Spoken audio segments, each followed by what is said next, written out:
여러분 반갑습니다. 오늘 같이 보실 하나님의 말씀은 창세기 35장 1절입니다.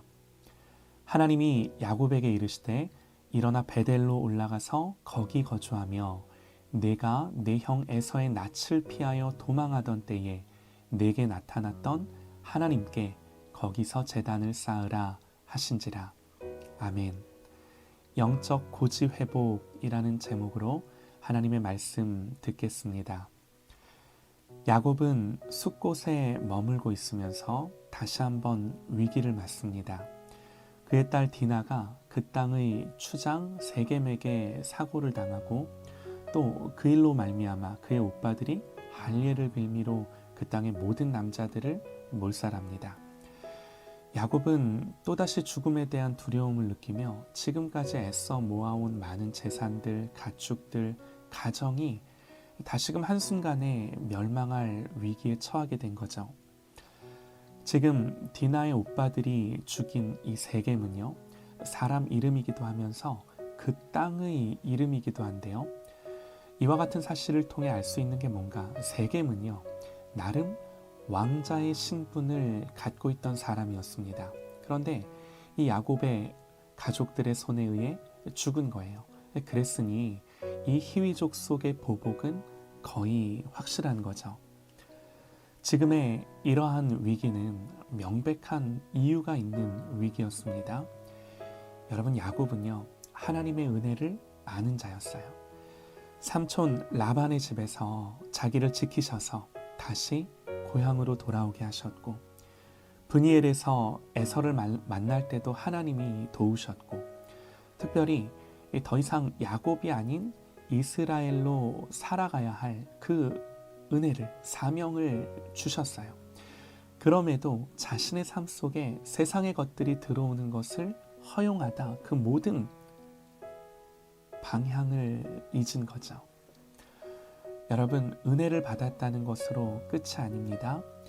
그 은혜가 지향하는, 그 은혜가 우리를 이끌어가기 원하는 인생의 방향이 있는 거예요. 은혜는 반드시 우리 속에 역사하여 우리를 바꾸고 우리를 움직여 가려 하는 지향점이 있습니다. 야곱이 숲곳에 머문 시간은 대략 10년 정도 되는데요. 주변 상황이 문제없이 순적하게 흘러갈 때는 자신의 영적인 상태를 자각하지 못했습니다. 그러나 위기에 봉착하자 비로소 깨닫기 시작하는 거죠. 이제 자신이 처한 현실적인 위기를 통해 다시금 하나님의 의도를 깨달아야 하는 시간이 온 거예요. 여기서 우리가 이 말씀을 통해 생각해 봐야 하는 것이요, 하나님 백성이 자기의 영적인 상태의 피폐함을 모른 채 보내는 세월은 세상의 관점에서는요, 평탄하게 보인다 한들 여러분, 결코 그 시간들은 행복한 세월이 아니라는 겁니다.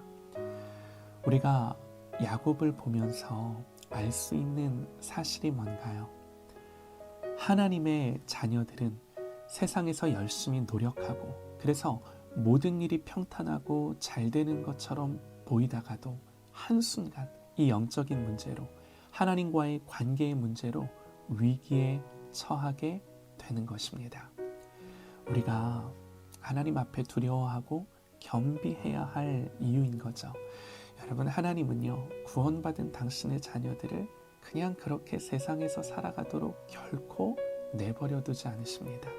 반드시 간섭하시고 개입하셔서 다시금 돌이키게 하시는 거죠. 여러분, 이게요, 하나님의 자녀라는 증거예요. 세상은 현실의 문제 앞에서 위기감을 느낍니다.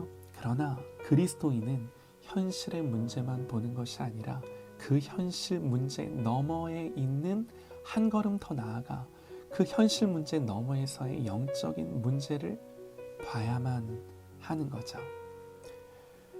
하나님은 야곱에게 이스라엘이라는 이름을 주셨습니다. 하나님과 사람으로 더불어 싸워 이긴 자. 그런데 지금 다시금 사람을 두려워하며 그 사람에 매여 있는 삶, 끌려다니는 삶, 이 삶을 살고 있는 거죠. 야곱은 베델에서 하나님께 서원했습니다. 하나님이 나의 하나님이 되실 것이요 이곳이 하나님의 집이 될 것이요 내 소득의 10분의 1을 하나님께 드리겠나이다. 한마디로 하나님 앞에서 믿음과 신앙으로 살겠습니다. 결단한 거예요. 더욱이 야곱은 사명이 있었습니다. 아브라함과 이삭을 이어 하나님 나라의 유업을 잇고 하나님의 뜻을 이루어 가야 하는 사명이 있었어요. 그러나 지금 숫곳에서 이 보내고 있는 10년은 하나님이 원하는 삶이 아닌 거예요.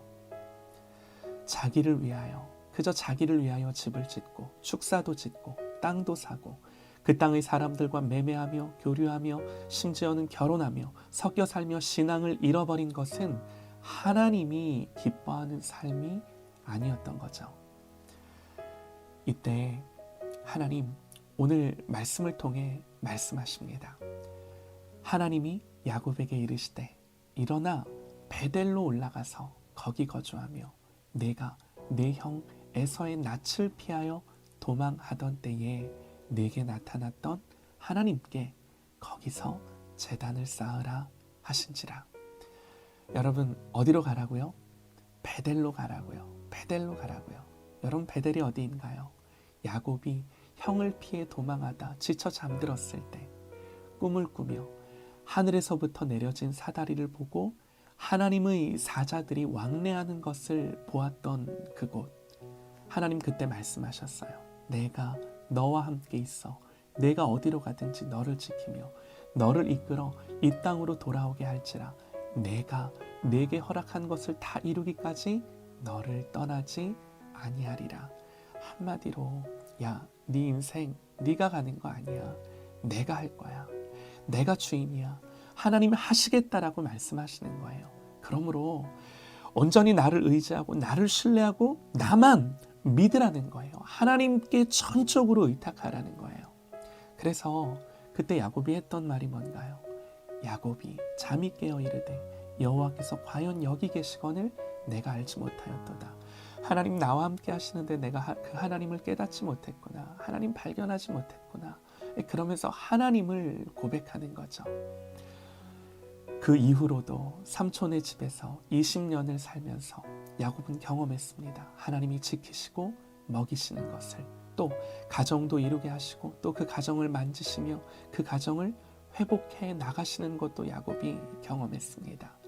라반의 손에서 구원하시며 에서와의 관계도 풀어내시는 것을 야곱이 경험했습니다. 그러면 내게 허락한 것을 다 이루기까지 너를 떠나지 아니하리라, 그렇게 말씀하신 하나님을 신앙과 믿음으로 순종하며 온전히 바라보고 쫓아가야 하는 거죠.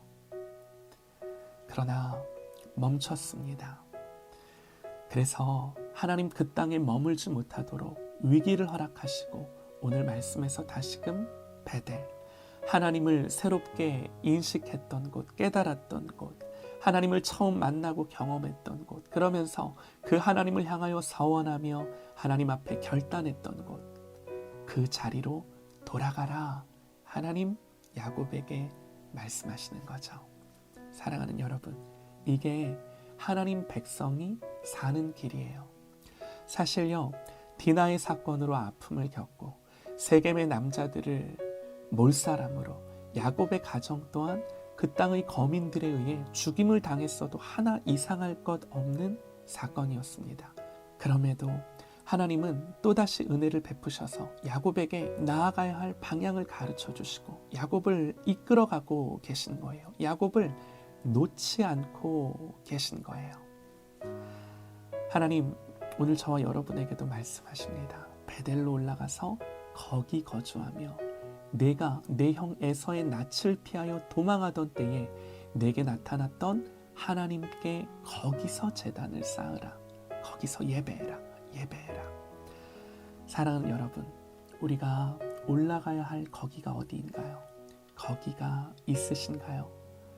하나님 은혜 주셔서 만나 주시고 약속해 주시고 사명 주시고 나 또한 그런 하나님을 경외하며 사랑하며 하나님 한 분밖에는 의지할 것 없다고 고백했던 그곳, 다시금 그 베델을 회복하며 그 베델로 올라가 거기에 우리의 삶의 뿌리를 내리고 거기서 하나님을 예배하는 저와 여러분 되시기를 간절히 소망합니다.